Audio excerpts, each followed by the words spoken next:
Okay, there's a couple of reasons why your guitar might need a neck reset. If we take a look at a guitar from the side view, you can see the body and the neck. And what happens over time, the neck moves up in this direction, causing the strings to rise up. But another thing that could happen is the top can rise up and cause a belly.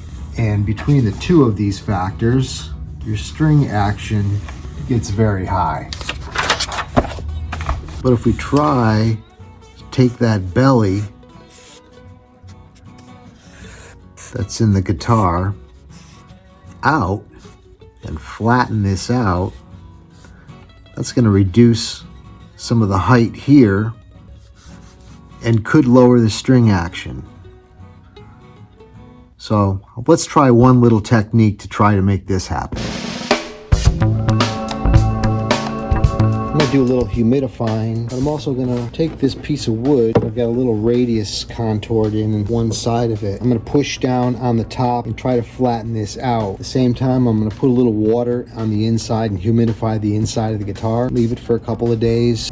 This birch top might actually have a little bit of flexibility to it, might give. So let me give this a shot.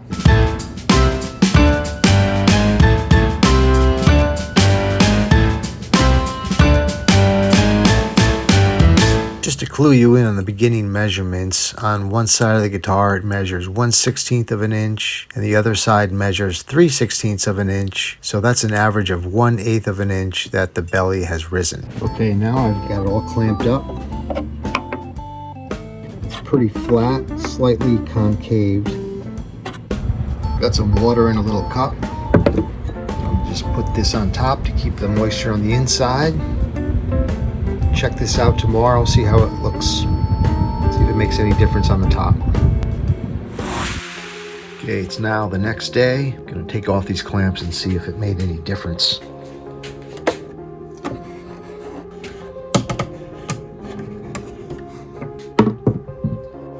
Okay, it's touching on the bass side. Let's see how it looks on the treble side. And it's 1/8 of an inch. So that means it's 1/16 of an inch total. And that means it dropped a 1/16 of an inch. So that actually worked, but did it help the neck angle? Slightly. It's still meeting the middle of this bridge. So a neck reset is still on the table. Here we go again. I have determined for sure that this neck has to be removed.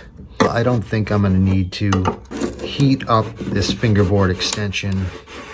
You can see I can get under there just by using this knife. I doubt if the neck's going to come off this easy, but I'm pretty sure I can get some separation here. So now let me go ahead and pull this fret and drill 2 holes and get some steam in here.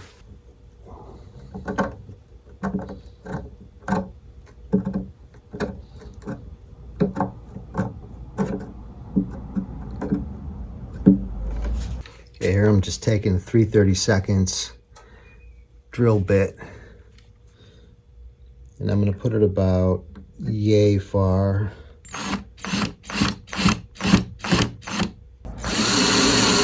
My video keeps stop recording. I drilled 2 more holes. I don't think I hit the pocket. I'm not sure what's happening with that. Here I'm just scoring around this joint to break the lacquer seal. You can't see it, but I have a fan just off camera. It's blowing the air in this direction. So any steam will stay away from the finish.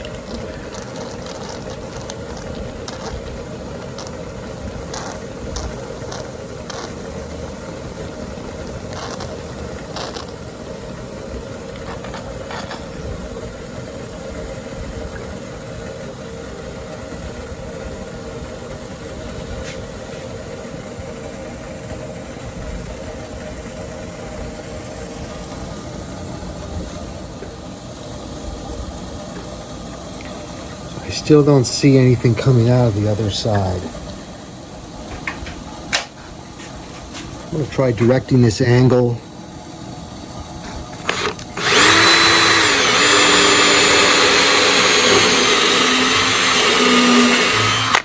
felt a little better. I think that broke through there. Let's try and see how that looks.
I think it's coming loose now. Let me take this steam out.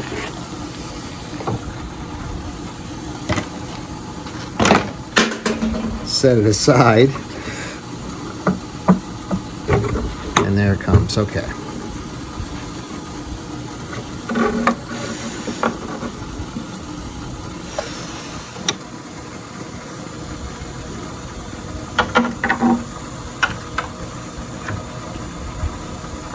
Turn off my steam.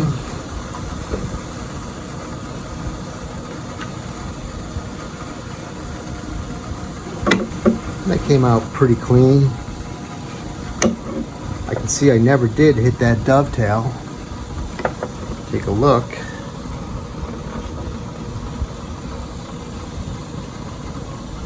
I should have been angling it towards the nut. It did go through on one. Right here I can see it went through. But at any rate, came off fairly clean.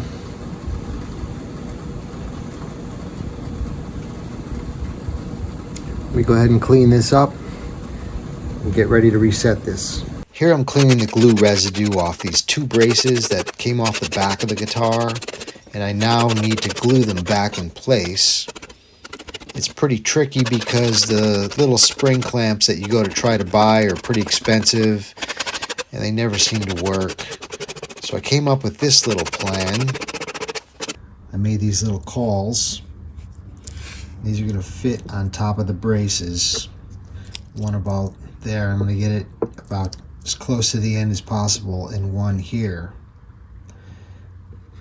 And this is going to be, you know, obviously on the back of the guitar. And then I have these cawls on the underside. I'm going to take these little spring clamps that I made, and they got quite a bit of tension on it. These are going to sit on top. Let's see if I can get it in the camera. This is going to sit here, and the other one is going to sit over on this side. It's going to put pressure between this cawl and the upper cawl. So that's the plan. Let me do it to it here. Let me start putting some glue on it. Try and get a good camera angle for you so you can see what's going on. This is a little bit awkward and hard to film. I'm just going to set the camera up and I'm going to do my thing. Hopefully this works out.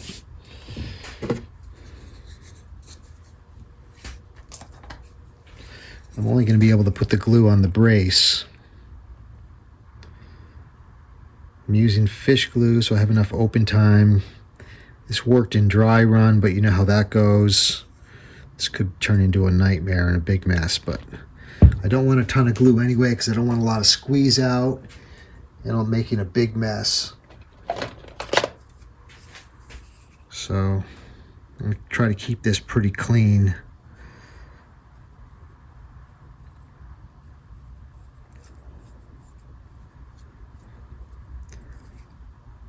Just want to make sure I have full coverage on the whole brace.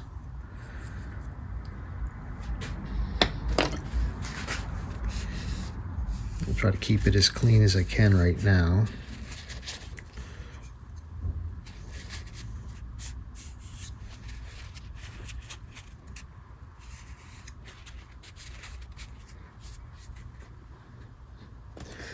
Now I'm going to put this into position. I'm going to hold it there for a few seconds. Hopefully it'll tack up. Let me make sure I got this thing oriented right.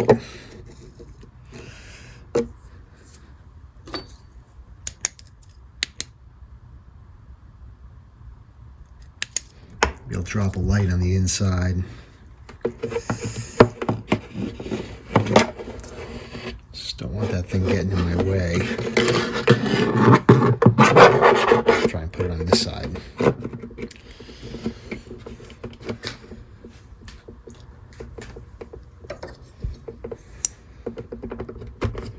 Every little thing, though, seems to be in my way when I go to put my hand in here, so I'll just keep it as is. Okay, the brace goes this way.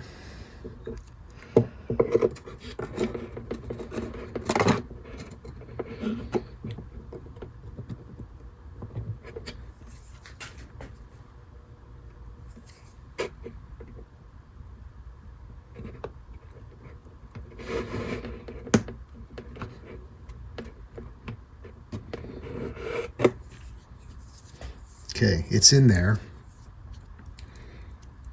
Now the way I figure this works the best, I put the coil right in the center. I drop this into position, and then I push down and slide it over to where I want it to be. Get it close to the end as possible before it starts the angled section.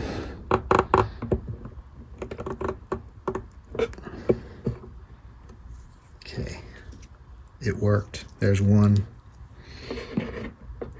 I'm dropping one here. Same thing. Slide it this side.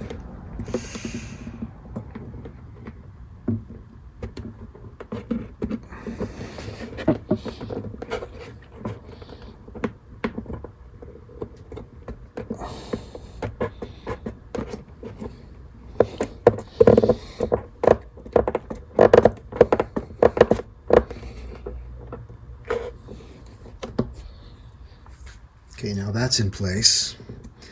I've got this one, and this is always too tall to fit in there.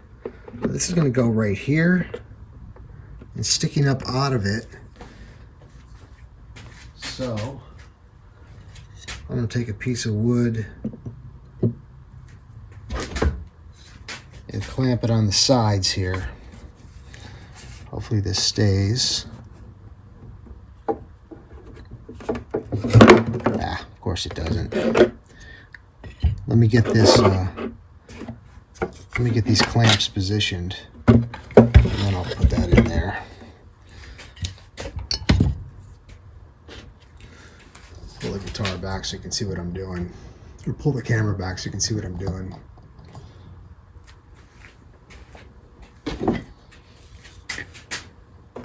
Don't need this light.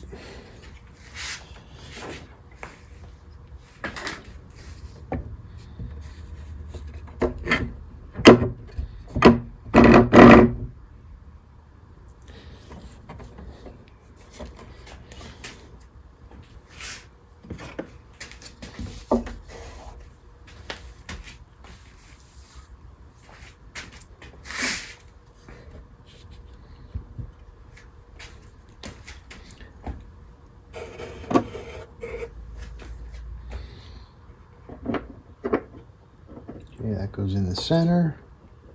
This sits there. Put this down. Drop one clamp. Drop the other. A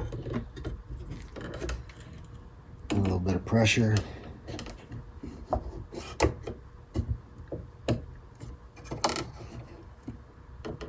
and that's it.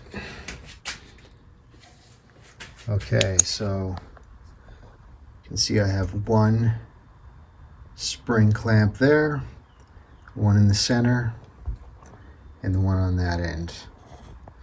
It's not all the way to the end, but it's the best I can do. No way I can get a clamp on that angle all the way in that corner. This is because the caul just does not sit in there. Anyway, I think that's one. I still have the other one to do. I'm going to do that one the same way, like it's installed on this side.